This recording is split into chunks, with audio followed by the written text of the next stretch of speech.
got the Zoom meeting going. Thank you to the IT people and Chris for doing the microphones and speakers, and GNAT for being here to film.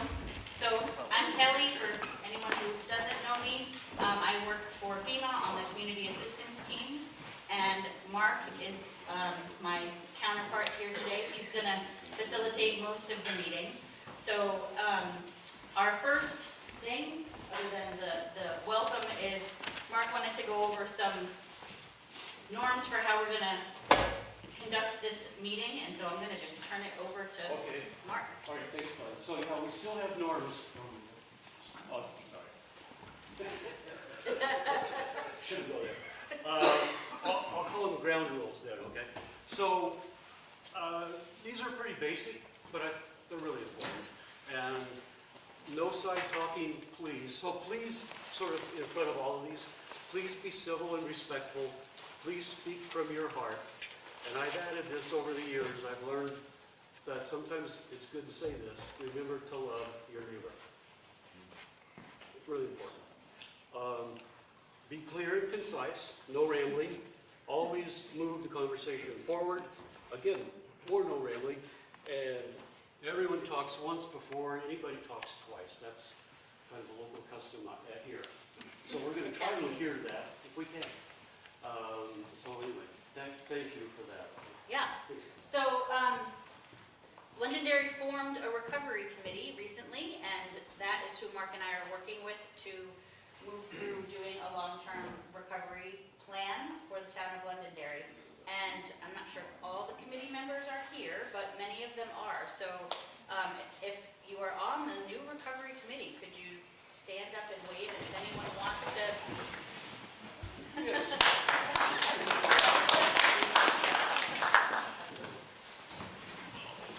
So along the way, today or at any point over the next, let's say, 6 months, if there is a piece of this that you want to talk to someone in town about, your recovery committee members are the best place to start your conversations.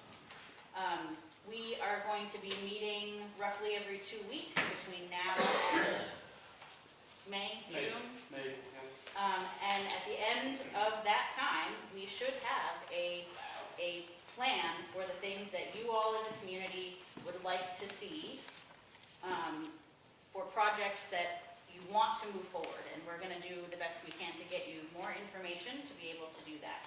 So the point of today is to hear from all of you in the community about the kinds of things that you want to see in a resilient Londonderry.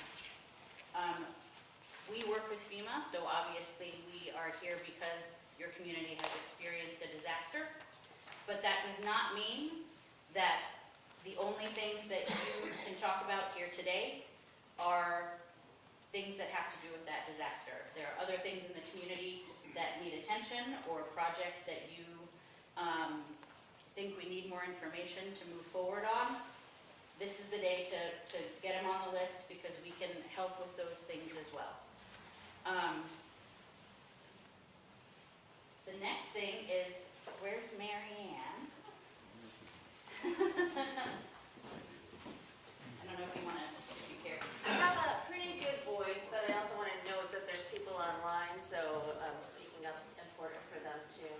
So we've only met a couple of times so far, and we've had some presentations about the flood history, and one of the things that was striking for many of us on the team was around that the flood history for Londonderry is not new. And so there's two copies of some slides that we saw out in the foyer, I believe, and I'll just highlight a couple of the pieces. There's a flood history in the North and the South Village going back to 1770. And the timing of it, these are not 100-year floods, and that's typically what you hear about. These are not 100 years in between floods.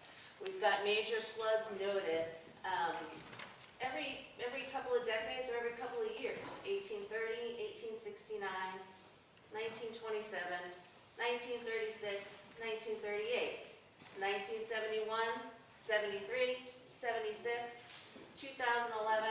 These are the ones that most of us clearly remember. 2023 and 2024. So we're not really talking about that like once in a lifetime kind of an experience anymore in this community, and we never really were in this community. But one of the shifts is that perhaps we know a little bit more, perhaps we have more tools in front of us, and we have some tools maybe at our if we ask for them, that we don't know about how we can use to help mitigate some of the damage from the flooding that can happen in this area. So as we're talking today, maybe keep in mind, what don't we know so far? What can we investigate more, learn more about? What are those things that we can ask for while this committee is in its action times and asking you all for help, so that we can make some better choices about how to mitigate that flooding damage. Yeah. Okay? Thanks. Thank you, Mary Ann. And then Tom is going to just run by everyone some of the things that are currently happening in town in response to the 2023 flood damage.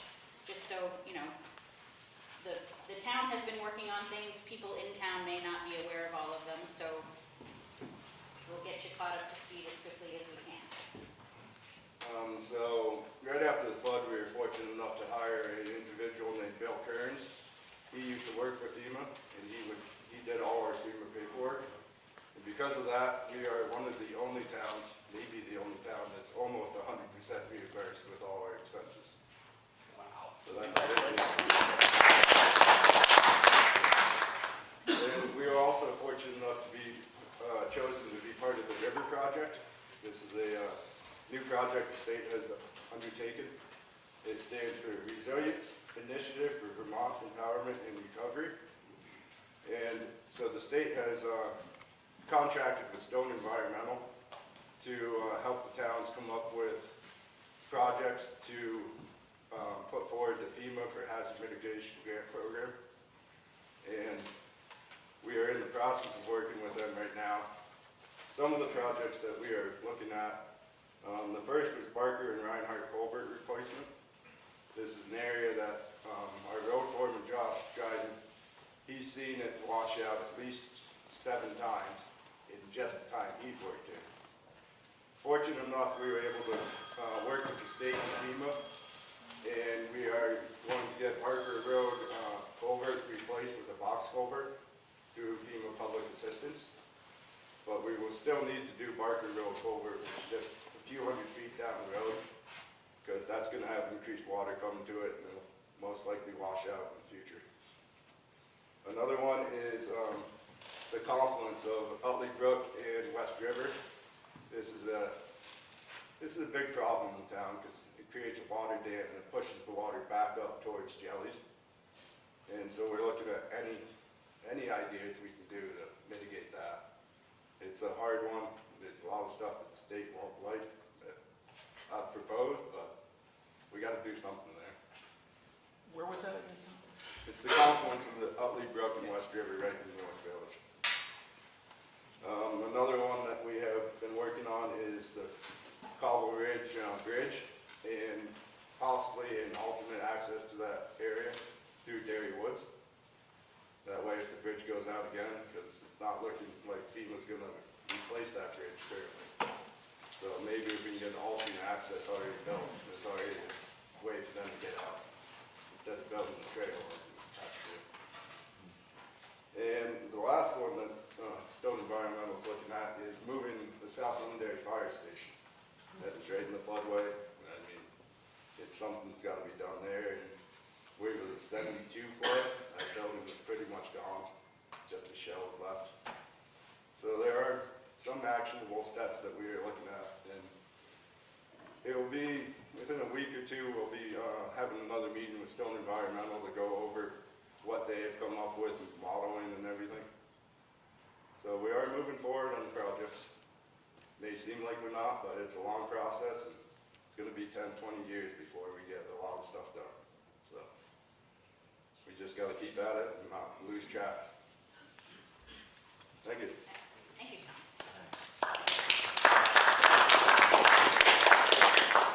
Mark, you want to? I think I'll try it if you want to. Okay. All right. Are you ready? I'm ready. Okay. All right. all hang out. Tell us what your vision for a resilient and fully recovered Londonderry looks like. North and south, doesn't matter, just don't worry about that. We'll sort it out later. And I also want to say that the kinds of projects that we're looking for from you, it could be projects, could be policies, could be initiatives that are new to the town. And generally, they fall into three categories: recovery, resilience, and then community development, sort of in general. So if you've got long-standing issues that have been around for decades, bring it up. This is a good time to bring it up, and we'll get it on the list, and it'll be in the plan. Maybe there's some recommendations, and maybe we can move some of those things forward. We don't know. We should try. So I'm going to start with you, Bill, because you look ready to go. And Mary Ann's got a mic that she can run to folks in the crowd. It'll help with the Zoom meeting, so people on Zoom can hear, and it'll help with the recording of the meeting. Thank you. Well, good morning. Thanks for calling on me because I'm not prepared to speak at all. I'm mainly here to listen. I'm pretty much a newcomer to Londonderry. I've only lived here for several years. And I'm here to really learn, listen, and figure out where to get involved as I do. Well, good. Welcome to the meeting this morning. And thank you. I'm Yes, sir. gonna say volunteer interest, just Yep, based sure. on. Yep. Great.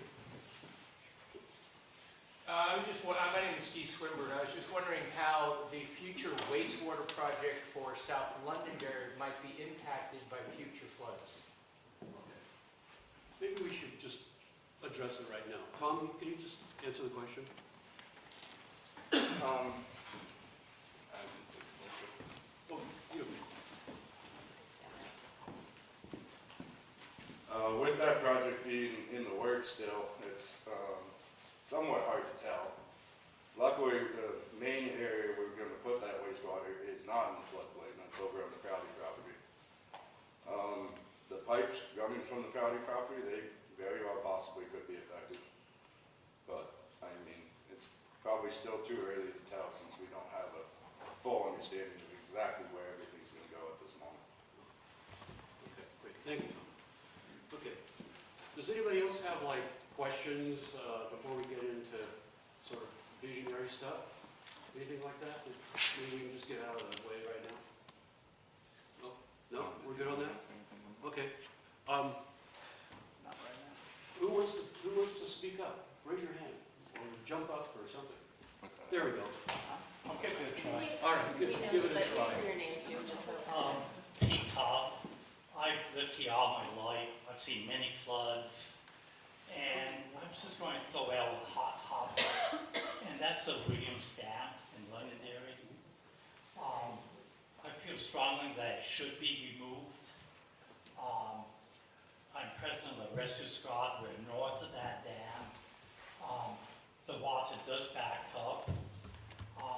In the past, during Irene, we've had 3-4 feet of water in the basement. We've mitigated that. We put one-way valves in. The water came through the perimeter drains and basement drain systems. So we've got one-way valves on those, and plugs go into the drains in the basement. And since Irene, we've pretty well resolved our flooding problem.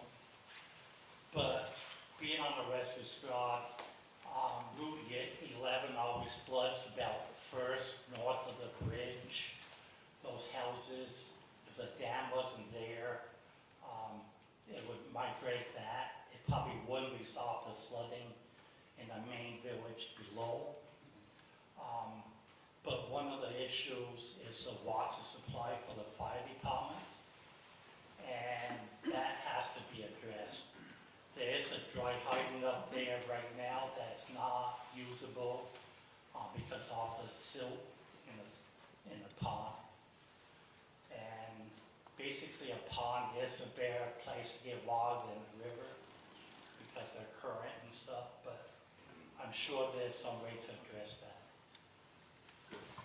Thank you. I'm going to start picking on you. Oh, here we go.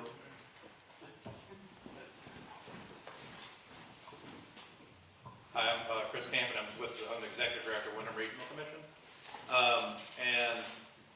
We've been working with the town on a number of different initiatives. We're helping the staff, the Rivers Project, coordinating with the town and Stone Environmental. But one of the messages I'm going to be getting out to all the towns is the need to establish your own flood recovery funds, a long-term fund. I have every expectation that right now Vermont benefits from, there's a really low threshold for FEMA public assistance, which is $1 million basically over a county area, which, that's a couple of culverts. I fully anticipate that's going away at some point pretty soon. And we're just going to think as municipalities and as a state are going to have to become more locally resilient and be more reliant on our own funding. And so whether it's match for FEMA reimbursement or potential changes in thresholds, I would just start planning for that now, because it's not going to hurt you to do that. And the other thing to think about is that will help with your cash flow. These events are becoming more severe and more frequent, right? And so, and especially as we've seen here too, like in some of our towns that were hit by the 2021 flooding in 2023, then the other smaller floods in between. Just the delays that can happen, in getting reimbursed, right? So you've got these cash flow issues. So looking at putting aside money in reserve, but then also maintaining lines of credit for these purposes would be really smart, resilient strategy, because I don't think we're going to be able to continue to rely on outside aid in terms of reimbursement. I mean, really, that's what FEMA does. They don't come in, no offense, they don't come in and do the work. They come in with a checkbook and reimburse, as long as it meets their criteria. The other benefit of doing this is you can move a hell of a lot faster as opposed to waiting for other things to happen. So just wanted to put that out there. This is not gloom and doom, it's just realistic thinking. Yeah, thank you. Yes, sir. I guess I'd like to bring up the dam again. Can anybody fill me in or fill this group in? Anybody in this room that might know where we are on the dam? Because I'd like to agree with Pete about the removal of the dam. It's a touchy subject, but just as a naturalist, the ecology of that river will be improved just because it runs free. Be better for fish, better for wildlife. I think the science is in on this, that there has been a long-term removal of dams in this country to release rivers from this ancient way of getting power. I don't think we need that anymore. It's not needed anymore, and I think. But most of all, I guess my question is, where are we on the dam? Did someone throw me in, throw a group in? Who wants to take that? Tom, you want to take, it's already on the list, so I'm not going to write it again, but it's up there. At this moment, we have not made any decisive decision. The latest thing that's been discussed is bringing in the state employee who does dry hydrants to look at options for fire water. That is definitely something that we're going to have to figure out if that dam is removed or whatever happens with that dam. So that's where we are right now, and I think this whole project here will probably bring a lot more closure maybe to this issue. Great, thank And you, Tom. Mary Ann, there's a question online, so I'm going to pose the question to the room and then. So the question from Zoom was, are the North and South Village master plans and the study that was done after Irene going to be considered and integrated into the planning process that we're doing? And the answer to that is the committee has all of those documents. They have come up in conversation already. I would anticipate they will continue to come up in conversation. I can't say what the end result is going to be because that's what process is all about. Does anyone else on the committee want to address that question? I'm happy for there to be more feedback from the recovery committee. No? Okay. Yes. All right. Yes, sir. Yeah, wait a minute.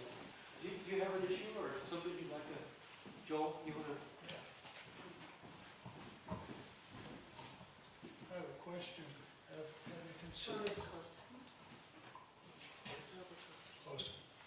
Have you considered a holding pond between here and Weston? There's a lot of flat land out there that's not, that's just flat land and is not too inhabited. And it seems to me huge holding pond which would keep water, flood water from getting down here. Is that something that's ever been considered?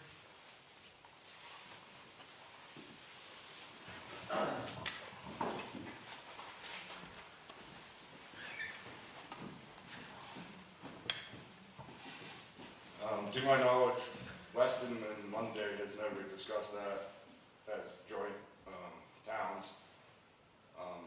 I can say the select board itself here in Londonderry has never discussed that, but we have looked at, not as a full select board, but as this town, someone working as the town, trying to figure out different ways. I've looked at many different options, and that could be an option, but we'd have to coordinate with the towns. Definitely could be a project to look at. From that comment, I'm just gonna put regional cooperation on the list, because that's the new topic that came up out of that. Okay, thanks, Tom. You're gonna get your 10,000 steps in today. Okay. I just looking for, you can kind of read people when they have an issue.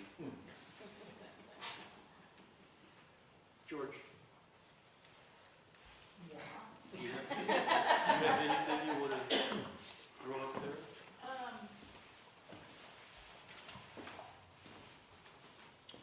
Public speaking is not my favorite thing. It seems to me that we should be looking at building critical infrastructure up and out of the floodplain. We keep dumping money and effort into restoring properties that are damaged in floods in the floodplain, and at some point that's just going to stop being financially viable. So I think it would be a great idea for the town to look at not necessarily relocating the town center, because that would be incredibly disruptive, but for new projects, new construction, to look at alternative locations that are up and out of the floodways. Good comment. I like that. Thank you.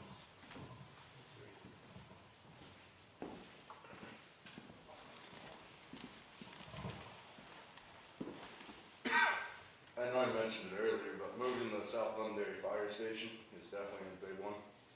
And I'll say it, possibly even combining 2 fire departments in one central location like the Crowley property. May not be the most favorite idea of a lot of people, but it might be the smartest idea.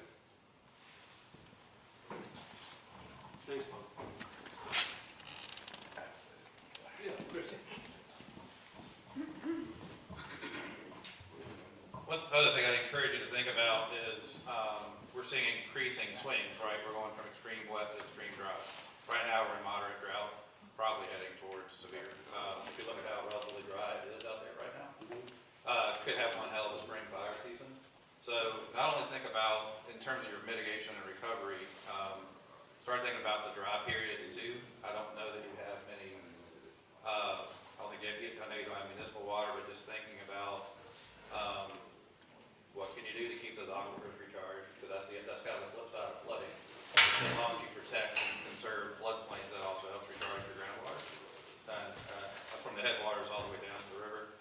The other thing I'll just add is think about your wildland fire defense, because we haven't had a big one here in a while. But as we saw in New York, New Jersey, elsewhere, it can happen pretty easily. And we've got a lot of fuel built up. So just I know we think a lot about flooding, but we need to think about the other types of events too. Green Mountain Power and others are working on the Greater electricity resilience, so that's a really good thing from that standpoint.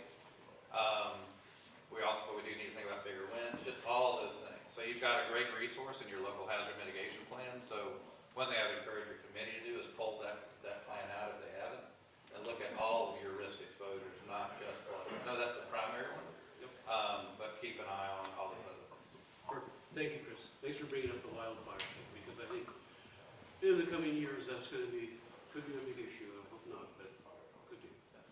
Yeah. I'm going to, Gail, you've got something on your mind. Go ahead and. No, all right. For the last couple of years, I have been thinking very seriously about the holding pond. I think that that's very necessary. It will hopefully eliminate a lot of the flooding in town. Thank you. Oh, okay. Martha Dale on the select board. I'm thinking about all of the concrete, discrete items that are going up on the board there, but I think throughout all of this, we need to understand better ways of communicating whatever it is the town wants to be doing and whatever that vision is that we're going to create out of this. So I think it's beholden on the select board and the municipal government itself to find ways of making sure that whatever comes out of this meeting or moving forward with any projects is well communicated, both outwardly, but also gets receptive information back to us about, is it going well, is it not going well? So it's integral to the process. It's not a discrete item that necessarily belongs up there. Yes, it does. Sure it does. It's on it. Okay, great. It's part of preparedness, it's part of resiliency, and it feeds into, it's foundational. Yeah, it feeds into just about everything else. Yeah. So thank you for Yeah. that. Got something else going on? I'm not sure. Okay, If try we it. don't agree with something, should we pull that elsewhere? Yeah, come on. Yeah, Joel, this is concerning the holding pond. I don't think they're going to work per se, and I'm saying this only because of experience. Like I said, I lived in South Londonderry all my life, so it's been quite a few years seeing a ton of floods. We had the South Londonderry Dam in South Londonderry as I was growing up. It says north of the bridge down here. That whole area was flooded. Believe it or not, we used to swim, fish, had boats and rafts down there all the time, skated in the winter. And we was extremely upset when that dam ran out. And we tried rebuilding it, so I understand the issues with Williams Dam and Londonderry. There's a lot of sediment with it. And that contributed to flooding down Main Street, the dam did. And it was a 73 flood that took the complete dam out. And since then, it hasn't been quite as bad as previous floods. But where I'm coming from concerning a holding area, I agree fully that there should be huge flat areas that fill up, slow down the water. And I'm not an engineer by any means, but in South Londonderry, that whole area that used to be flooded fills up with water. And it's 6, 8 feet deep in front of my house. And it comes up with the matter hours, and there's such a volume of water coming down. It says fills up these ponds or places like you're saying. And then the flow below that is always the same. I don't think it'll help in the long run. That's my thoughts. Okay. Thank you. Oh, good. I'm not sure, Tom Metcalf, I'm on the committee here. Engineer for 40 years and not particularly in the hydraulics and water service area kind of information. I was in wastewater mostly. Yeah. But my question, and Tom Cavanaugh may know the answer, there's base flows that come down rivers. Unless you're in an extremely, extremely dry point, to the point of having a pond, I don't know, in the South Londonderry area, you have a dry flood hydrant that's basically just in a low area, it looks like. It's not in a ponded area particularly, it doesn't look like it's in a ponded area, but it's probably at a low point, so it gathers the water as the water comes down the river. So as long as that withdrawal rate into your trucks is lower than the feed rate coming down the river on a base, level in a dry time, then you don't necessarily need a pond to refill your trucks. You just need to make sure that low flow is matching or exceeding your withdrawal rate. I don't know whether that helps anybody here.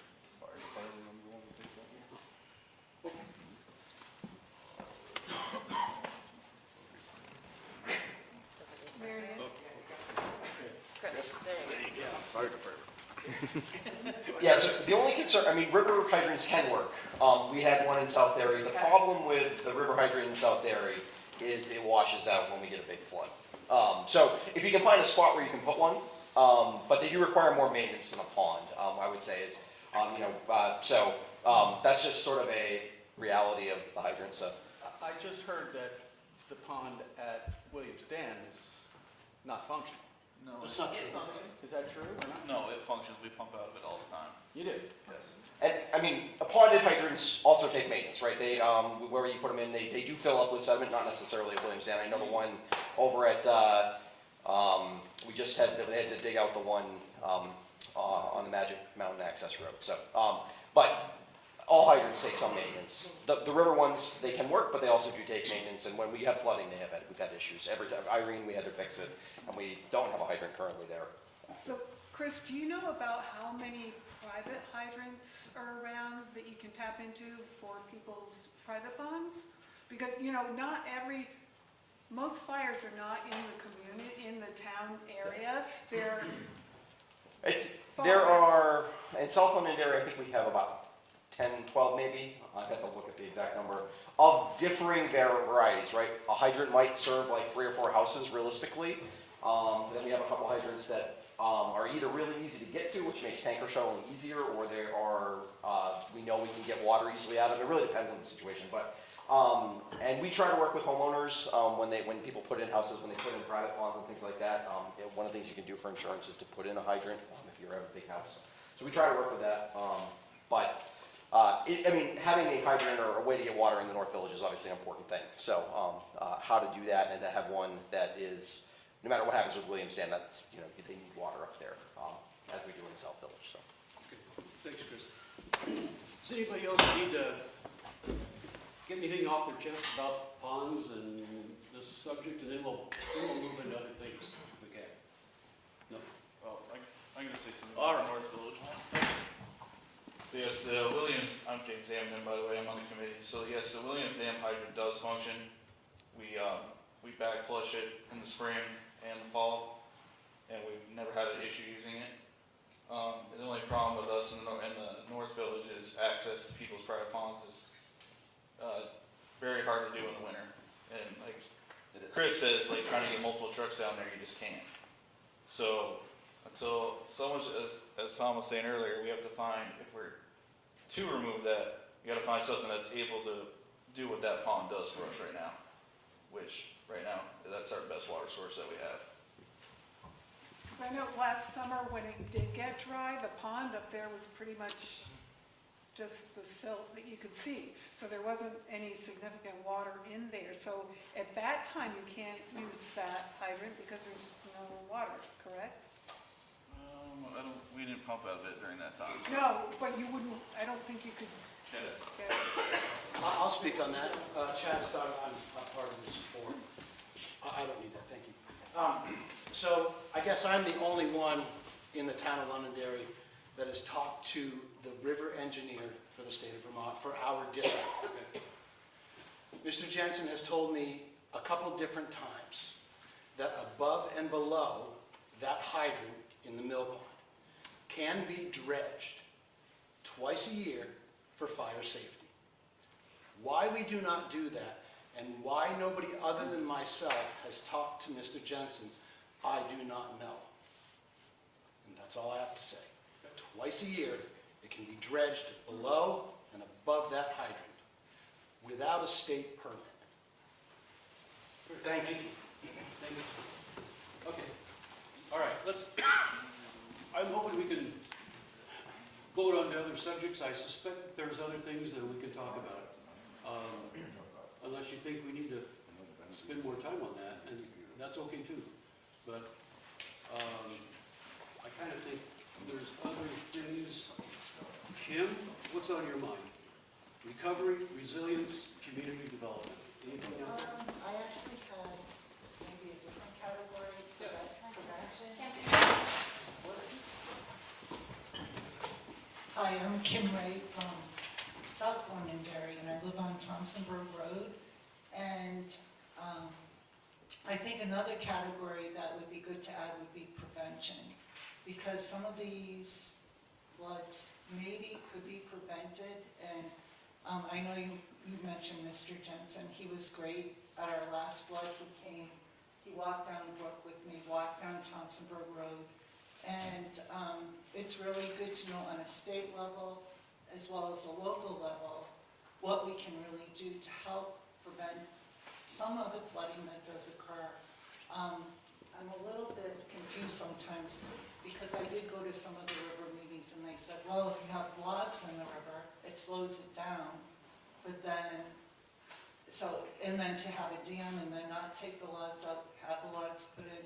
So it'd be good to have a little more maybe clarification and education, and then what we can do just locally to have some kind of prevention to help with the flooding. And I know some of the flooding is just too overwhelming to even deal with, but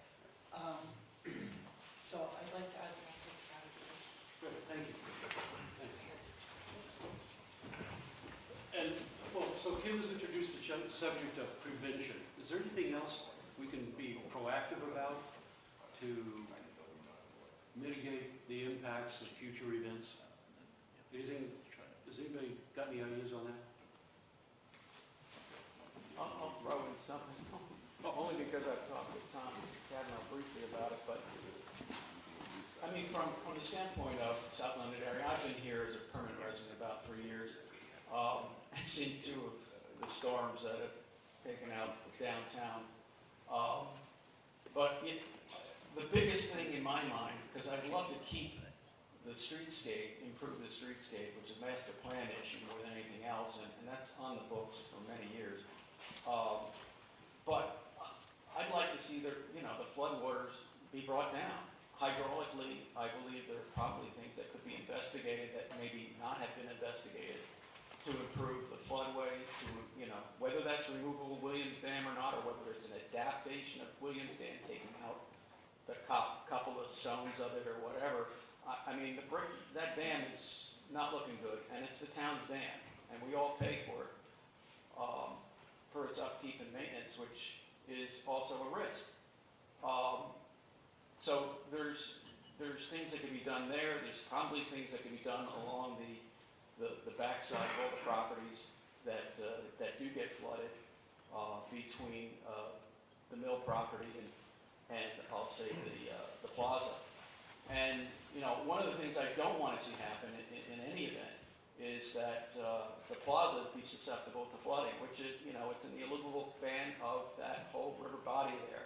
So it could see flooding in some future time. So to protect against that, that's a long-standing structure there that has gotten lucky, in my opinion.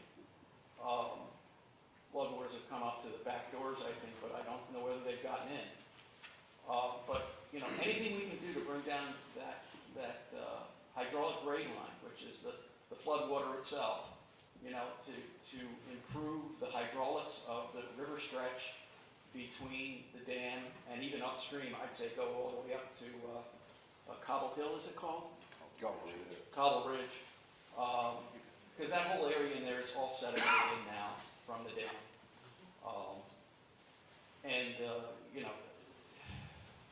There's an issue of no net fill when you talk about dealing with what you can do in a floodplain, particularly for public works. I'm not sure. In my business in wastewater, we're always along riverbeds, so you're constantly constantly fighting battle with the state on what can you, can't you do in those areas.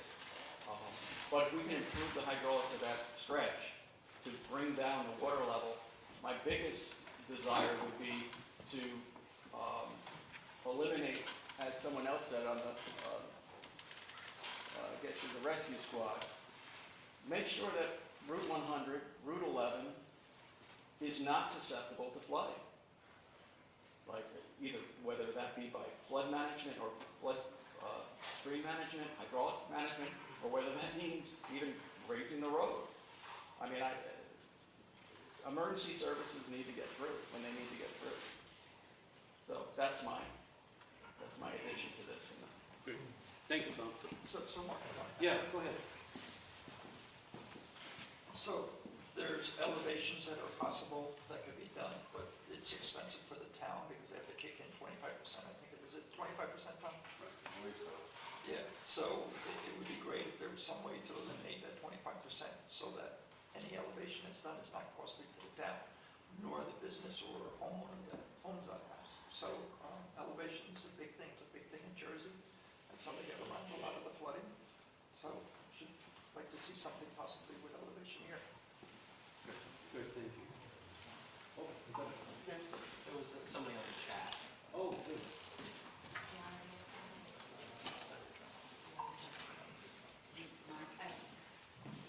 So from Larry Gubb, I've looked over the Williams Dam out the window of my home since 1980 and would love to have people come and talk to me about what I've seen out my window for 45 years.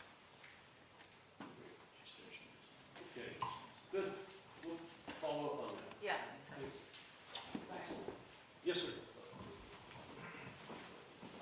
Paul Hedler, I would just urge the community to go to the town website. Town of Londonderry has invested significant money in 2 separate engineering studies specific to the Williams Dam. Tom, I believe they're posted on the website. I would urge everybody just to take some time and read them.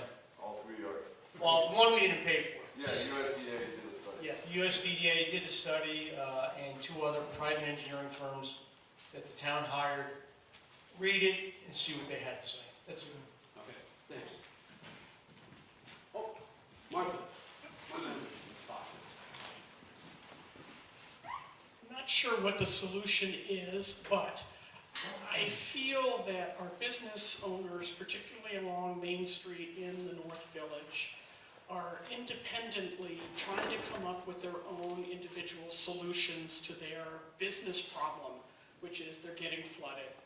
And I would urge us to think of ways of bringing them together. We don't have a Chamber of Commerce, but we're a small enough community that we should be attentive to being sure that they're at the table with us in this conversation.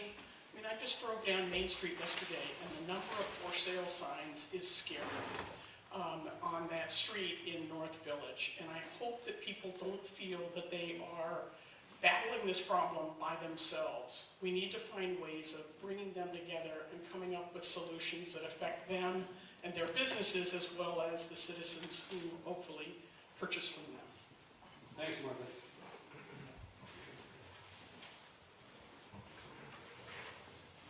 Yes, sir. Go ahead. My name is Bob Wells. I live on Thompsonburg Road. And I guess, well, first of all, I'd like to say the town has done a miraculous job after some of the recent storms to put boulders and trap rock and whatnot in the severe areas where the floods have been devastating. But I guess because I'm out walking on the road every other week or so picking up trash off the road, I noticed that the bank toward the brook, there's been some serious erosion throughout the years that is now eating the banks. And it's getting pretty close to the roadway. And I'd love to have somebody at least look at that and suggest, I think what it's going to be is some more loads of trap rock and whatever else just to... What's the stretch where you see this happening? Well, it's right out in front of my house, basically, is what I see mainly. I live at 1211 Thompsonburg Road. Okay. And it's just north of Crossroad. And I think anybody who would walk there, you'd be able to see these huge holes in the bank that Mother Nature has just created. And it just needs, before it gets to eating out the road, it would be delightful if somebody could eat out, just fill the bank. Arbor banks. Anyway, it's just, it's a small, I'm not sure this is a great forum to be saying this, but to me it'd be worthwhile for the town if they try to save the road. Not a bad idea. Thanks, Bob. Kim, did you have something to add? Hi, I just wanted to kind of talk about Thompsonburg Road as well a little bit after Bob did. And going back to prevention, I think that sometimes the brooks, the source of the water comes from not just rivers, but from the mountains. And so I think maybe looking at that, how the rivers flow off the hill, off the mountain, where does that water come from? There's a lot of human development that happens that contributes to more water flowing in. So I think I would like to see maybe that as part of our prevention, environmentally really looking at where these water sources come from as a preventative ahead of time, whether there's all kinds of development or parking lots, and then the water just flows down. Beaver dams did. That's what I go the last time, and it came down onto Thompsonburg. Right. I'm not familiar with the Beaver Dam, but there's significant flooding that did happen the last time, and the source of it, and also that water originates at Lowell Lake and then comes down, and then of course the water that comes off the Magic and those tributaries contribute to the flooding on Thompsonburg. So I think fixing the roads is like critical, of course very important, but I think the preventative and the sources of where those waters come from. And Mr. Jensen is a great resource. He's happy to talk to you, walk up and down the road with you, figure out things, or bring it to his attention. You know, he's from the state, and I'm concerned, but I feel so happy that last summer was so dry. I mean, I think we were all traumatized. It took me a long time to get over it. So, but I think the town did a great job. I think Tom and Josh Dryden, oh my gosh, they were right there. I mean, they were like that, you know, when we had problems. So very grateful for everything the town does. I just want to say that as well. But again, the preventative and taking a look at the higher sources. Sometimes the sources are something that you would not normally think about. You know, even on where Steve lives down there, the water comes off the hill and all those basements flood out. So it's kind of interesting how water does flow, you know. But anyways, yeah, that's it. Thank you, Kim. Thanks. I don't know how long it's been since I've been in a meeting where people thank the town for doing a good job, so this was impressive. Yeah. Okay. Yeah, Christie. One thing that we're seeing statewide, I sit on the State Hazard Mitigation Grant Project Review Committee, so I've seen this statewide now, but like after the 2021 flood and the 2023 and Irene and all the smaller ones, what we're seeing, right, is we're getting so much rain in so much shorter periods of time than we used to. I mean, this is measurable. This isn't anecdotal. We can see it in graphs. And so the fluvial erosion risk, or really the word for that is channel migration, that's happening on the smaller trips and then in the headwaters is getting more extreme. And we're not used to this, right? We're actually in a new geologic epoch at this point. We haven't lived through this before. This is new. And it's going to keep, right? It's just science. As air gets warmer, it holds more water, it has a capacity to drop more. And so what we're seeing increasingly is damage not only from the inundation flooding on the rivers, but just absolutely catastrophic, violent damage on the smaller brooks. And so a lot of the buyouts that we're seeing now are properties that aren't even in floodplains or anything, just a stream that was maybe 100 feet away is suddenly going through their house. Or dumping, you know, cobbles and everything up to the eaves and burying their cars in the middle of the night. We're seeing this all over the state. We saw In 2021, if you remember that, that wasn't a river flood event for most of Windham County. That was a small stream event. You had water running into houses that had never seen water run into them before. So you have to think about that, but what's in your control, and you're not going to like this because politically it's going to be challenging, like in your zoning, especially up in the headwaters or really everywhere, limiting areas of disturbance, limiting impervious surface area, because as it may not seem like, well, there aren't that many houses out there, but as you get more, it will aggregate, it will change the hydrology of those small watersheds. It's not going to stop it because the volume of water we're getting is so great, but it will help stem these smaller storms. And if you think about it right now, it used to be, it wasn't that normal to get 2 inches of rain in an hour. Now, it's getting to be not unusual to get 3, 4, 5, 6 inches of rain in an hour. And that 2021 flooding, right, the rest of the state was in drought. It's kind of like the inverse of this year. The rest of the state was in drought. We were hyper-saturated. And so it didn't take much of that. I think it was like a 4 or 5 inch rain in about an hour and a half, just to cause all kinds of problems. And we just have to start thinking differently. And I have this, it's one of my favorite quotes, and I have it in my email signature. It's by a guy named Londonderry. It says, "Do unto those downstream as you have those upstream do unto you." And ultimately, you guys as a town, as a community, need to start thinking about what does that look like. That it's not taking property rights or things away. It's ultimately about your ability to continue to exist and coexist here in this place. And that's really the way we kind of have to start thinking about it. It's not taking away from somebody. It's actually, as a community, supporting each other and trying to do whatever you can to minimize the risks.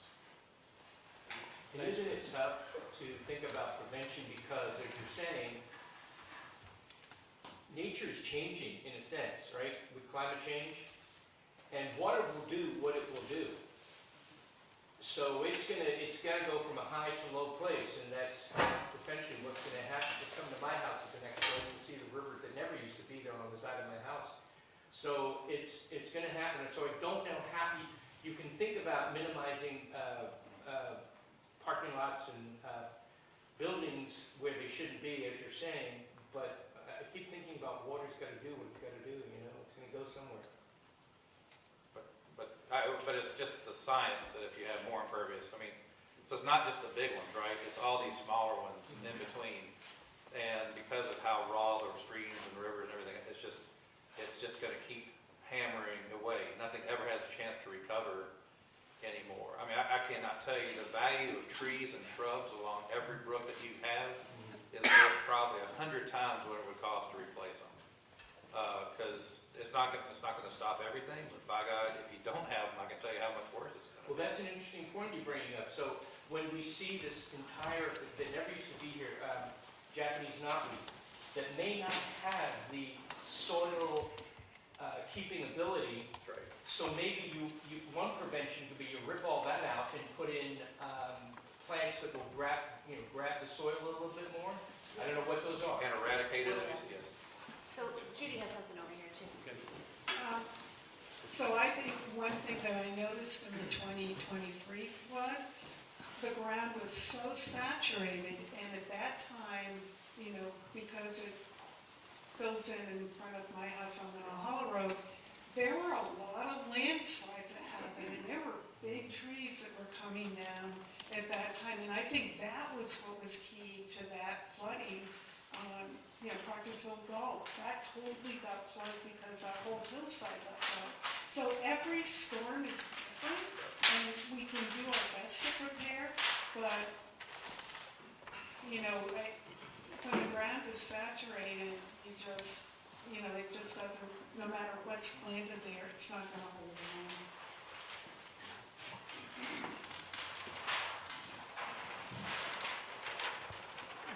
You're very thoughtful. I know you're cooking on something that we need to do. Thank you. I guess, Nancy Johnson, I tend to look at the big picture, and I'm not in a flood zone, so it's very easy for me to say, it just doesn't make sense for properties to remain in a place where they continue to get flooded And if that, all of that area could be lowered so it could hold more water. And it doesn't make sense to raise one and not another, and all of that cubic feet that is now impervious is gonna go take up somebody else's. So I think the writing's on the wall. We just need to read it. Thank you. Let's see, I've got a couple of folks that are holding back. Andy, what can you add to this conversation? What do you got? I don't know what I could add, but I do have some thoughts. I'm Andy Dahlstrom. I live in Peru and I work part-time for the town of Londonderry. One of the perspectives I have is if you picture the 4th of July parade and all the emergency vehicles from all the mountain towns, you know who's going to show up and how good the coverage is in an emergency. That parade is who shows up when there's a flood or a fire, right? We know that. Like, the services here are incredible. And people band together and it crosses town borders. So if there's a big fire, I'm very confident that there will be an extraordinary tanker shuttle. Water will show up and it'll involve 6 towns if it has to. So I want to set aside the emergencies that we all are part of responding to and look at where the North Village is. All those businesses and a number of Londonderry homes are in a place that will predictably flood. And I look at the hardship of people who have all their finances tied up in homes where most of us have our only real savings, and all those businesses that are trying to make it work. And there's the financial hardship of the flooded businesses. Like, is Londonderry a place you would invest money as a small business owner? If Main Street is where you had to put your business and you looked at 50 years of history there? No, and I love Main Street. I love coming to this town to spend my money. But the history is that there's a town and a place that will be predictably destroyed over and over again. And I think part of the vision needs to be to put the businesses in this town in a place where they're more secure. They're predictably safer, to encourage longer-term investment and to encourage kids who grew up here to think, you know, I might go away for a few years, but I want to come back and build something, start something, whether it's a house or a business, a family, you know. So Main Street is like we all have inherited a really tough situation, which is we have a Main Street that's on a river that floods. And all the mitigation and prevention aside, the town's going to flood. We know that, right? So one idea, it's not mine, but I think it's a pretty novel one, so why not, Eric? Look at all the parts of, you know, within half a mile of downtown, look at all the places that do not flood. Taylor Farm does not flood. Old Stoll Hill is high enough that it does not flood. Pingree Park, like, as soon as you get up a couple hundred feet, you have a place that's in the core of the town with all the traffic, you know, both roads are coming through. And maybe the town should start looking at ways of gradually, systematically, supportively creating some, you know, commercial zones. Like, you know, the post office has moved, that sort of helps. But I look at the hardship that comes from a flood, and if you think of that hardship happening 4 or 5 times a decade, you know, you think that either nature or God hates us, right? Well, no, we just have a town that sits in a really vulnerable spot. And nature and God are going to do what they're going to do. Why don't we look at ways to create a riverfront place that when there are floods or high water, we're all not seeing an absolutely devastating event, right? Because rainfall is not a disaster unless you have your whole livelihood tied up in a floodplain. And that's, anyway, a couple of thoughts. Thank you. Thank you, Andy. Very, very persuasive. Yeah, yeah. Thanks. What a man in the red hat. I can. Sure, I'll go, Mark. Thank you very much for that. Good morning, everybody. I don't think I need this. My name is Kristen, and I am from the state of Vermont. And yes, I do live in Vermont, but not in South Londonderry. What I do is I work with individuals who have been affected by the floods, more specifically for the July 2024 floods. We work with business owners. I've worked with a couple of the South Londonderry folks, and they've gotten some great resources. So I'm happy to hear that they're not suffering as much when Andy referred to the financial hardships. I completely connected those dots. What I do is when a disaster hits, everybody cleans up the muck and guck. We are then about 2 or 3, maybe 4 weeks out that we get ready to come in and do recovery case management for the residents of the towns in the disaster. What does that mean for me to be here today? I see these resiliency recovery plans, and I think it's a great thing that you all are here today on a very cold Saturday morning. And I just want to say that with the preparedness, I had the privilege of working with the town of Plainfield very, very closely. What did that mean? After the cleanup was done, the town manager with the select board appointed 2 individual assisters to assist their residents, and whether they were business owners, renters, or homeowners, they had a lifeline directly to myself and my team. They came to our trainings, they came to our meetings, they had our cell phones.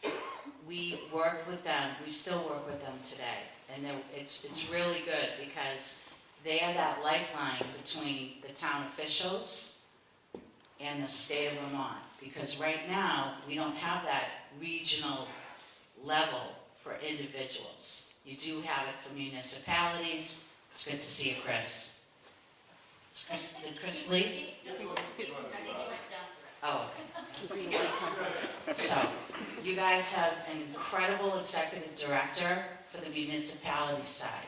But what we're seeing is there's kind of like a line in between individual assistance and public assistance. And this is where people get caught up and they're like, okay, what can we do with the state to better serve our residents of our town? So I am so happy to be here today and being part of your process here in South Londonderry. That is extremely important because Michael, the town manager in Plainfield, I said to him one meeting, I said, what made you think about appointing 2 assisters? He says, because we learned from the city of Barry and the city of Montpelier, who got hit twice, July 2023 and 2024. So I would suggest to reach out, and I think you all do through the Vermont League Cities and Towns, that all of you meet, you talk to your peers throughout the state, learn from them, pick their brains, have coffee. But it's so important because what I'm finding with my team and at the state level at the Disaster Recovery Office, which Chief Doug Farnham is the guy that I report to, it's extremely important that with what Chris said is for towns to really start thinking about building a fund that when the next disaster hits, you all will be ready. Because discretionary funds, both statewide and national, we're concerned that those are going to dry up. And they're not going to be as forthcoming as they were in July 2023, 2021, and 2024. So, with that, any questions for me? Okay. I just wanted to mention that we are incredibly lucky in Londonderry and the mountain towns to have neighborhood connections. Neighborhood Connections stepped up to the plate in flood in '23 and became a hub. Physically and programmatically, Neighborhood Connections kept the spider web together of all of our community. And we need to recognize that they're an important player in this, and I don't know if they're up on the board anywhere. I'm sorry Tom's not here. But it's something that is critical, and it may have been, our version of having navigators or assistants, and it worked beautifully. Please, whatever you do going forward, think about Neighborhood Connections, and also there's a whole funding side to Neighborhood Connections. The same thing that was happening with the Stratton Foundation. They became a recipient of funds that they then individually distributed within our community. We are so freaking fortunate to have both of those organizations. One is a social services organization. The other is basically a funding, receive money and get it out. And so I think in some way or another, keep them at the table. Thanks, Martha. Chris? Just briefly from perspective on that, yeah, I was about to, I'm glad you said it, because you do not know how fortunate you are to have that structure in place between those two things. Keep that healthy, invest in it. It is worth every cent that you can put into it individually, however you want to do it, because if the 2023 floods had been worse, if it looked like Irene for the rest of our region, we serve 27 towns, all of Windham County, Reedsboro, Searsburg, Lynn Holland, Bennington County, and Weston and Windsor County. If that had hit, if the severe flooding had been not this particular corner, from a long-term recovery standpoint for individuals and families, it would have been, we would have looked like the rest of the state, having to invent structures to stand up. We've tried to sustain the long-term recovery group that we stood up in the wake of Irene. It's been really hard, but you guys have this infrastructure in place, so please don't take it for granted. You've got it. It's easy to take something that worked really almost, I mean, I hate to say seamlessly, but it was amazing. And it was such a blessing. So please don't take that for granted. So that's another item, I guess, is just keep building on it. Make it as robust as possible. And sorry, while Chris has the mic, would you mind just sharing a little bit about the long-term recovery group, the Mountain Towns Long-Term Recovery Group? I think that that's probably not a piece of the puzzle that most of the community is aware of. Sure. So the way these things work, and if I don't cover it well, you can cover it, but typically the way a disaster, long-term recovery works, we're talking individuals and families, is when a disaster strikes, in some cases, the severity will be such that it will meet a FEMA threshold, and FEMA will make available what's called individual assistance. And that's when they come in and they kind of do the initial payments to help you with lodging and housing and other stuff.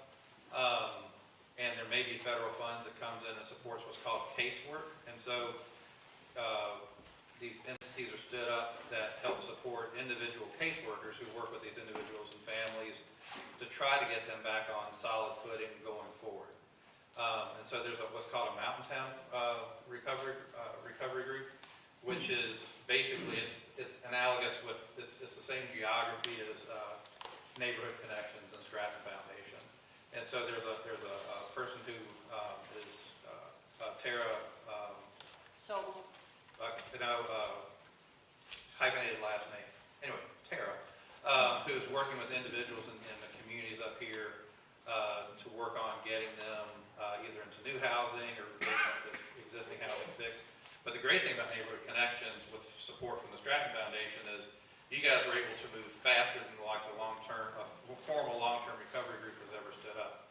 So, long-term recovery group so you guys are in good shape because you're going to have Neighborhood Connections if it continues to be supported for the longer run. But the real challenge we need to deal with as a state is most of our individual assistance disasters will not meet the federal threshold, and we cannot assume that FEMA is coming in. And so the state model, to the extent there really is no state model yet, but we're encouraging that to happen. But So the model really is local action, local philanthropy, local mutual aid to get people back on their feet. And so you guys are in really good shape, and you've got a lot of good experience.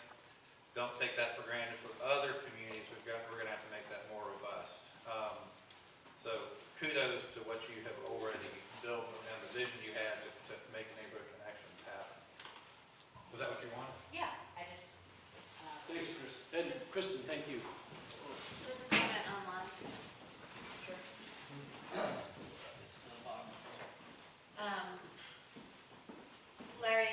Larry Gubb says there's a river cane that is native to North America that may grow here and might replace Japanese knotwood. And I can't say that name, so we'll just leave it at that. There's a master plan for the North Village that provides an option to move structures out of the floodplain. Hopefully it would be looked at as part of the process. Thanks so much for those working on this and those that have worked on this prior to this. And so we'll make a note of that plan, and yes, we are looking at those things. Oh, Bill? did you- Just curious, Kristen, what's your affiliation or title or scope of your work, please? I'm sorry, could you repeat that? What is your title and affiliation? My title is the State Director of Case Management for the Disaster Recovery Office under the Agency of Administration. You will. Could you say that again slowly? Because you've talked about your team, you never talked about, are you a state person, are you a federal person, are you a local person, are you an independent contractor? I am with the Agency of Administration, State of Vermont, in the Disaster Recovery Office out of Montpelier.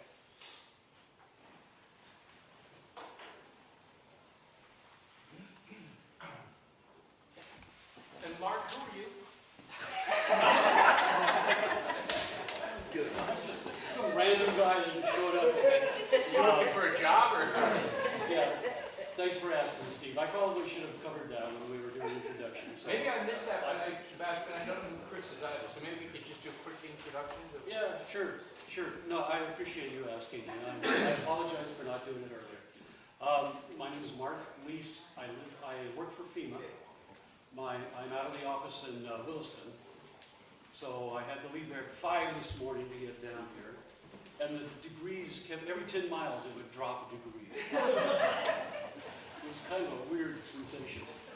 And so I work in community assistance, part of intergovernmental recovery coordination, something like that. And I'm an architect and a city planner by trade. I'm older than I look. I've been doing this a while. And for the last, so if you add up all the times I've worked for FEMA, which has been sporadic, but continuously the last 3 years. So, around 5 years total. I go around and I get put on teams and get deployed, and I get an email and I have to be somewhere in 24 hours. And so I live in Denver. I come out here, I started out here in last May, they tell me. I'm not sure about that. I thought it was June, but now they're telling me I was here in May. And I usually come out and I live in a hotel for 5 weeks, and then I'll go home for a week, say hi to my wife, do the maintenance on the house, and then I come back. So I'm here like 5 weeks, 1 week, 5 weeks, 1 week, like that. That's the tempo of it. And I'll be here until end of May, it looks like right now. I was hoping to be in here until June, but they're telling me May now. So anyway, that's what I do. I go around the country, and the last few years I've been half a year in New Orleans and a year in Selma, Alabama. Here for the last 6 months or 7, and Colorado, North Dakota, Southern Tier, New York State, and I don't know, some other places, I don't know. That's what I do. Thank you. Okay, thanks. Thanks for asking. And Chris? Yeah, so I'm Executive Director of the Londonderry Regional Commission. We're based in Brattleboro. I live with my family in Townsend, been doing this for about 15 years.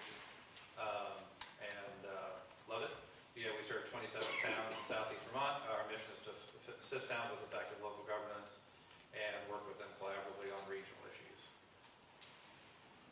Great, thank you, Chris. Thanks for asking, Steve. All right, there's a gentleman here that thinks I'm not going to call on him, but I am. I can't afford it, apparently. Yeah, right. I think the biggest thing I missed, or I'm not seeing here, is time horizon. Travis, a Londonderry resident. Every idea here seems to have like a 5 to 10 year time horizon, realistically, with the state and towns involved. So what can we do in like 1 to 5 years? Because it's going to keep flooding. Like, I want to know what we can do as a town to better support our emergency services, our neighborhood connections, whoever we need. Thanks. They're the ones showing up, as Andy said. It's those people, so we need to make sure we support them. Okay, well, Yeah. what you posed a really good question that's kind of like the next step in this thing, but we're doing good on time, so there's a couple of people that have not spoken yet. There's one of them right here. I'm not ready yet. You're not ready yet? Let me know when you're ready. And who else, Mary Ann? Who else hasn't? Is there anything not flood related that people would like to see addressed? Yeah. Because resiliency can be achieved through many pathways. Are there any other needs in town that? Traffic on Main Street, Toppenberg Road. Oh, good one. Good one. Traffic's always an issue. Phil, you kind of like gestured a little bit. Did you have something? Well, yeah, a few thoughts. Can you share with us, please, how many people are joining us online? We have 7 people. Okay, thanks. So when I saw this meeting posted, I knew it was going to be beyond the scope of just recovery, flood, and a lot to do with forward thinking, sustainability, resilience, and we're talking about it over here. Is there a committee in town that is looking at the wider picture, not just flood recovery? And, you know, I like all the comments about basically, well, think of the Netherlands, the way they don't try to hold back the waters and try to figure out how to work with the waters that are going to be coming in. You know, talk about building out Londonderry in places that aren't in flood zones, et cetera, et cetera. Anyway,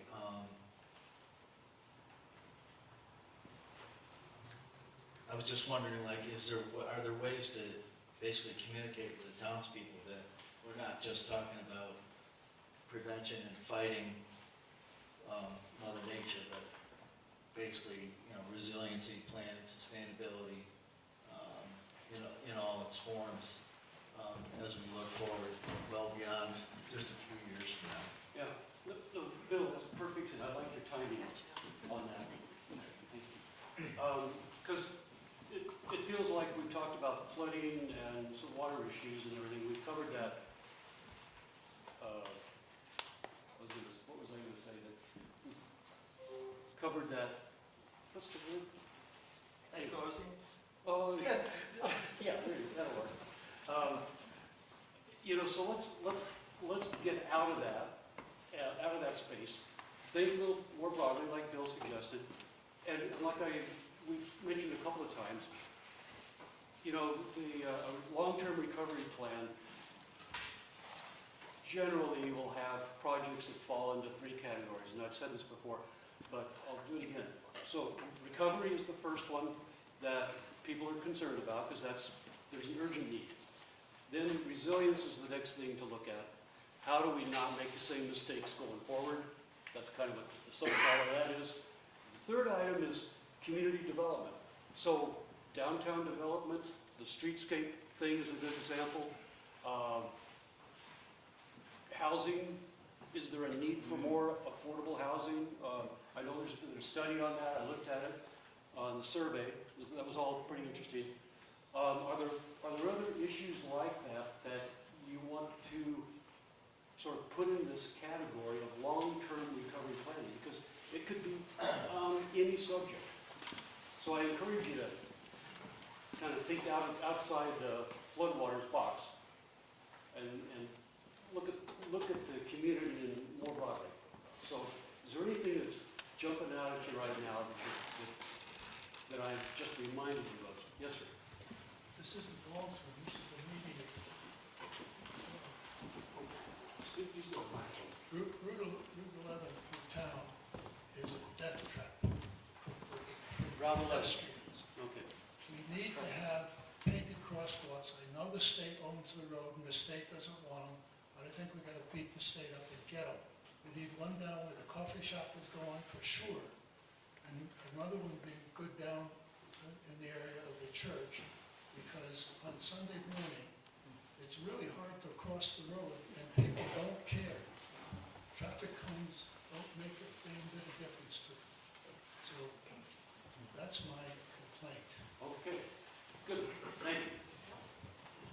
Anything else of that nature that's not flood related right now? Because I just worry that we've devoted so much time to the flood. It's important, but I know there's other important issues out there that we just haven't even touched on. That's my concern. I'm just Yes. gonna. Just to follow up on Bill's thing, isn't your committee, this is what this is for the future? I'm not a committee member, so. Oh, I'm sorry. And that's actually what I wanted to respond to about what Bill was saying. I think that there's been a lot of different committees that have looked holistically about what a vision for Londonderry has been, and there's been reports and consultants brought in and professionals to advise, and we have some of those documents in front of us, but having something that we all can look to the future and act on when it comes to something like the flooding specifically is great. So we have a bunch of things, and we've had a lot of energy behind these things, and now we're at an opportunity point to move forward with some shifts. And without forgetting what's gone before, we can't just keep doing things, bringing in consultants over and over again and writing reports. Okay. Is there anything else out there that needs to be brought up and recorded right now? Anything? Yes, ma'am.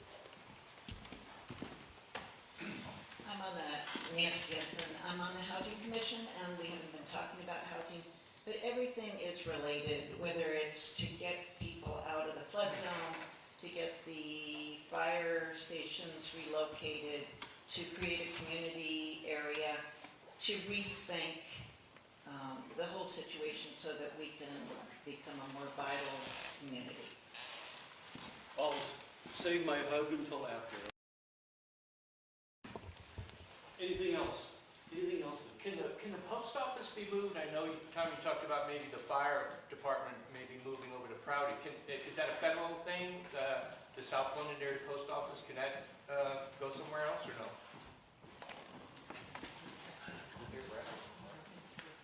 Yeah, that would be a federal issue. I don't think they own the building, but they would have to build a new building somewhere. Okay. But in the latest master plan for the South Londonderry Village, there was an idea of creating a new village across from Crescent Street here, going towards the town hall up on the top, which could be an idea to look at for sure. Chad Stoddard. So my question on that, Tom, is it's been discussed twice today, 3 times today, about moving the center of our towns to higher and drier land. And the question has been asked many, many times over many years, who is going to pay for it? And the answer that is mostly given is there are developers and investors that are interested in helping with this. But then the next question is, well, who are the developers and who are the financiers for stuff like that? And the answer that we continually get, and just most recently with the South Londonderry Master Plan study, the question was asked in their last meeting. And the answer was, we can't tell you, we have an NDA. Well, if we don't know who the developers are or who the financiers, that could help this along as property owners, then how can we move forward if it's kept a secret? I'm all for high and dry. But if we don't know who to talk to possibly sell our land that is high and dry, then how can we move forward? We need the information. The property owners need to know who is interested, and who do we need to talk to move that forward. Not a bad idea, but not a good idea. But the property owners, it's been suggested that Old Stoll Hill or Stoll Hill, John Wright's property, which he only owns 18 acres, the rest of the land is owned by somebody else. But nobody wants to tell us who these developers are, who these people are that have the money, that are willing to help us go high and dry. NDAs, and we can't tell you, doesn't help the situation. No, my take on it, Chaz, and I'm just shooting from the hip here, okay, is if we, my intention with this committee's help is to look at areas, like if there's, maybe develop a concept for relocating a part of the downtown. Not all of it needs to be moved, that's part of the answer in my mind. There's only a segment or two that is really, on the north it's a little tougher, I think. On the south, it's a smaller area, like where the post office is. But I tend to think that there are solutions. And I think I can help try to come up with something. But at that point, if it's possible to draw and develop concept, then it's like, okay, you say you have money or investors, put up or shut up.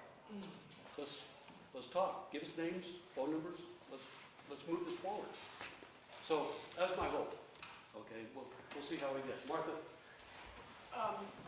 As kind of a last step, but also sort of the jumping off point of creating a vision for our town, is that I think the select board needs to embrace whatever comes out of this process and use it as kind of a screening tool, if you will. Meaning, if somebody said, oh, we want to move our fire departments together or move them one place, you look at your vision and you say, does this jive with what we as a town said we want to have happen? And I would hope that the select board, I'm part of that, would take the vision that comes out of this process, just like it's been, I hope, a merged document with other vision statements that have been made for our town. And it becomes our guidepost for what we want our town to look like. And that we use it at every juncture to say, does this jive with what the people wanted? Does this jive with what we said we thought the town should look like? And it's beholden to the select board to make sure that those are in alignment. Thank you, Martha. And okay, Chris, go ahead. Then there's an online comment. Okay. I'll be real quick. So, funding context, just for a second. So, there's money available through the state right now, like for the hazard mitigation grant program, because of money that the state has in the old ARPA funding. They're going to provide the total local match, which is unheard of. So that's going to end, though. Right. So that means select board, everybody else, you have to make decisions now. Yep. And so whatever you guys want to move forward on, now is the time to think big. And like, you know, making the investments that are going to be significant. There's additional ARPA funding that the legislature is going to have to figure out how to spend, but that clock is ticking on that. So there's going to be more money available. There's new federal funding coming in called what's called the Community Development Disaster Grant, Community Development Block Grant Disaster Recovery Fund. Don't worry about all that. It's going to take about a year for the states to develop the rules on how they're going to distribute that. But that money too, that relates to the scale of the disaster that happened in 2023. But this is a very limited window, right? This is pandemic funding that's kind of coming to an end. Other funds that the state has, that the federal government has, but that's coming to an end. And so it's going to be really critical for the town over this next year or two to act very quickly. And now's the time to kind of be audacious, because you're probably not going to see this level of funding. I'm 57, I don't anticipate seeing it in my lifetime. And if I do, it's because something awful has happened more money's been brought in to bear. So just a heads up, the context, that the select board's gonna have a lot of pressure on them to act quickly, and so it's gonna be important if you have concerns about it, you need to give a voice, but you're also, if you support what they wanna do, you gotta give your voice to that too. You really gotta kind of, democracy is a contact sport, you kind of have to be in the game, so just heads up about that context. This is really a unique opportunity. Hey, Chris, will the new federal administration make that even a tighter deadline? Don't know. Chris, what is the deadline right now on that? So the hazard mitigation grants, we'll be sending those to FEMA. I want to say it's July is the deadline, by which the state has to get, by that point, the state will have run out of all of its requests for extensions. So a lot of decisions would be made this spring. But this has been the benefit of the Rivers program that Tom mentioned. You guys are among a few towns in the state that were most heavily hit. They're actually benefiting from getting direct engineering support to scope and design projects. And so the things that are coming out of that project that the town's identified, it's a rare opportunity to act and have that, like you've got, so basically the engineering's been paid for. You're gonna, whatever the town is able to put in, if whatever gets funded, it'll be 100% non-town money. So take advantage of that, because it's not gonna happen. I just don't want you to get used to this. This is not usual. Limited window, absolutely limited window. But keeping track of funding sources over the next 6 months to a year and knowing when money is becoming available and grants are open is going to be really important for everybody. And I'm just going to circle back to what Martha was saying about, as things are happening in town, checking in with the vision. And we all know that there are other things happening in town. There's still zoning bylaws that are getting rewritten. At some point, town plan gets addressed again. And as those documents get updated, making sure that, this lens is brought to the table as those documents are in motion. And I would also go back to Chris's, read your hazard mitigation plan. It's a great read. There were some comments online, we just don't want to, resiliency and sustainability for businesses and housing are critical to preserve our town's viability. Need more mixed development zones outside of floodplain. Need to further expand wastewater service to new areas outside of the floodplain. And this applies to everything. I wasn't always scribbling on the pads because some subjects were brought up multiple times, and if they were already on the list, I didn't write them down again. But I will write down wastewater because that was the first time that I think, okay, Mark will write down wastewater. But I was listening to everybody's comments, but I just didn't write things down twice, or tried not to. So we're gonna pivot to the next thing, which is a little interactive. I handed everybody 3 dots. This is probably an exercise that you're familiar with if you've been to any other public engagement meeting on any other topic. You have 3 dots, which means you have 3 votes for what things you would like to see the recovery committee focus on and move forward.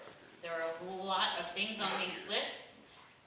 If there are not a maximum number of dots on them at the end of this, that does not mean we will not discuss them. We're just looking for some information about what things the community wants to see rise to the top. So anything that's on this list, will get airtime and discussion. But if you all could help us move a couple of things up the priority list, that would be really helpful. So I'm going to, rather than everyone rushing these 2 notepads, if we could maybe do it in a somewhat of a calm and systematic way, like the first, I know, town meeting PTSD, everybody rushing the ballot box. Yes, ma'am. Should we say them out loud for us to Sure. get review and for Sure. people online to read through everything? make their notes so That they is can put theirs in the chat? Yes, excellent suggestion. And yeah, those online, If you want to put your top 3 priorities in the chat, we will capture the chat at the end of the meeting. But anyway, if you could just, not hurt each other while you run up to the giant Post-it note pads. And watch your stuff. And watch the boards. We're going to read through the list, if that is a very good suggestion, just so everyone can hear what was discussed over the last hour and a half or so. So we've got volunteer interest, take action on the Williams Dam, address water supply for fire departments, local funding for flood recovery, we'll plan for the local funding for flood recovery, floodwater storage outside of the villages, what are the options for that?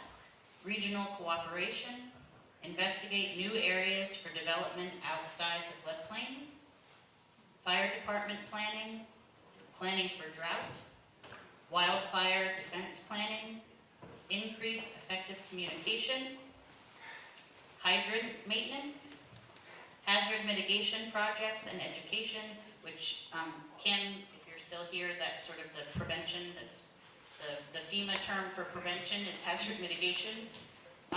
Consider flooding impacts for the plaza, reduce flood levels along North Main Street, look into elevation as a solution, think about ways to bring people together, which was Martha's, we've got a lot of individual people trying to plan for things that are really a broad scope problem.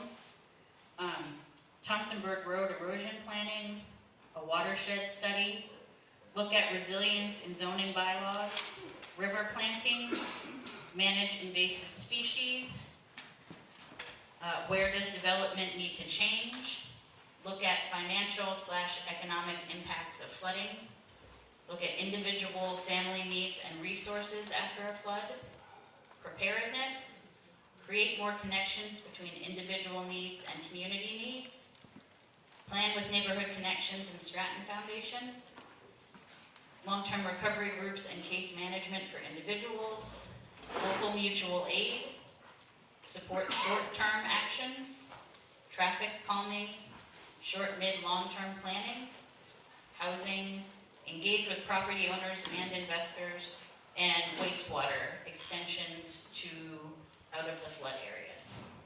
So it's a lot, which is good. It's going to give all of us a lot to talk about, and hopefully we can come up with, this isn't, we're looking at one project, we really want to be able to look at things holistically and come up with a few things that we can help move forward in town. So I'm gonna shut the mic off and, yeah, sure. Oh, yes, thank you. There were some index cards that were out in the entryway. Maybe we'll bring them in out of the cold. If you have any comments that you would like to share that you didn't want to say out loud, that's okay. We have one of the black ballot boxes by the back door, and there's a little sign that says comments here. If you want to write down a comment, you can put your name on it, or it can be anonymous. You can go ahead and drop it in the box, and we'll collect those at the end and add those to the list of comments for the meeting. Mary Ann just brought them inside. So while you're up walking around, if you have additional information that you'd like to share, please do. And sorry to mention this too, Tom, but if you ever want to email anyone with questions or concerns or ideas, Tom has volunteered for his select board email to be the email that the community can send information to connect with the recovery committee. You're welcome to contact any of the members, but if we're creating one point of contact, it's Tom, and it's on the town website. Thank you all. And Chris Morrow's in the back of the room. Just gonna, he's your new state representative.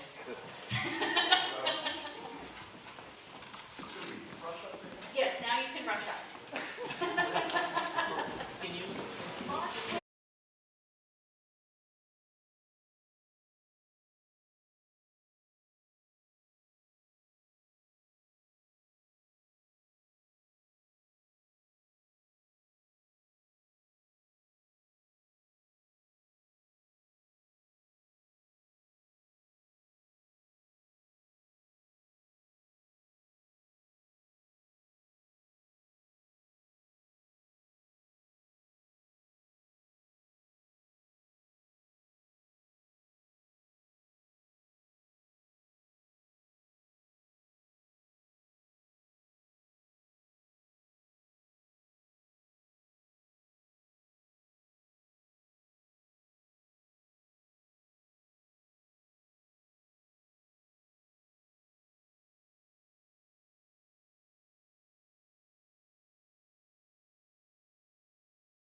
Thanks, Joe. Yep. Appreciate the feedback. Take your seats. Yeah, if everyone could come back just for a few minutes and then we're ready.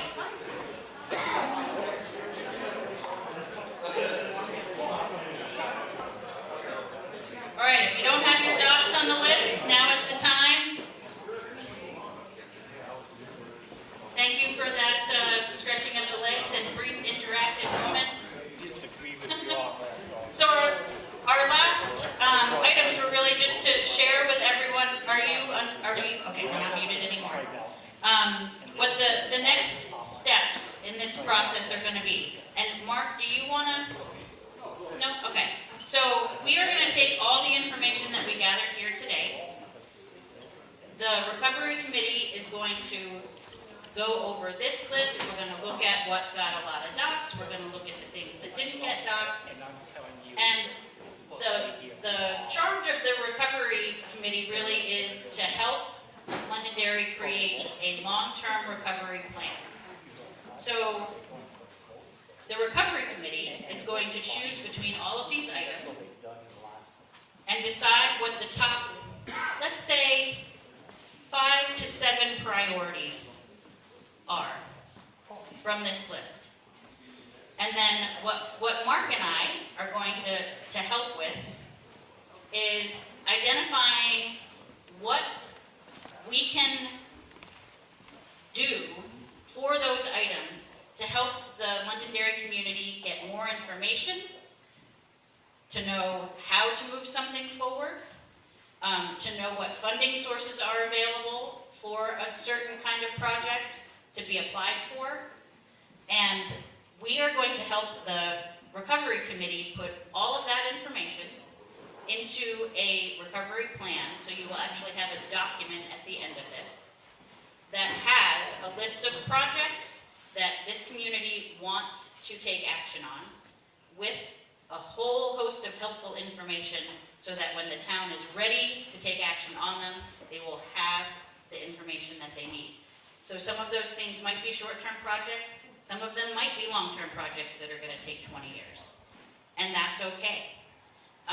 But the goal is to really have listened to what you said and find ways for us to help you get the information you need to move Londonderry forward to a more sustainable and resilient future.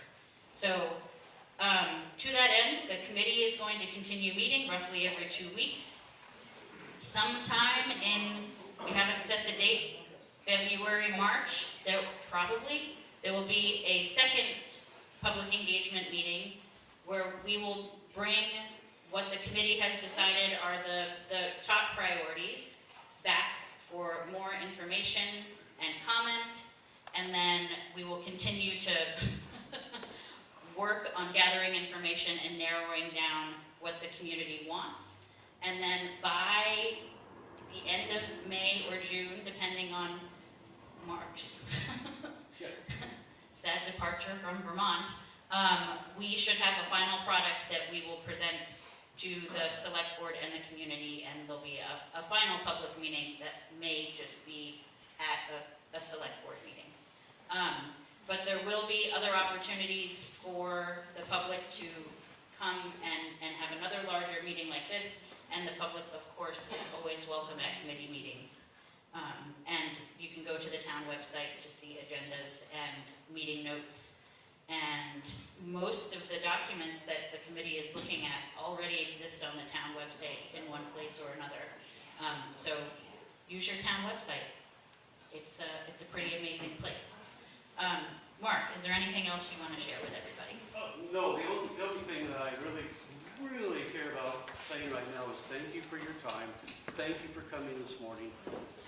We absolutely need you to come and say stuff and tell us what you think. And we just appreciate it a ton, okay? So thank you.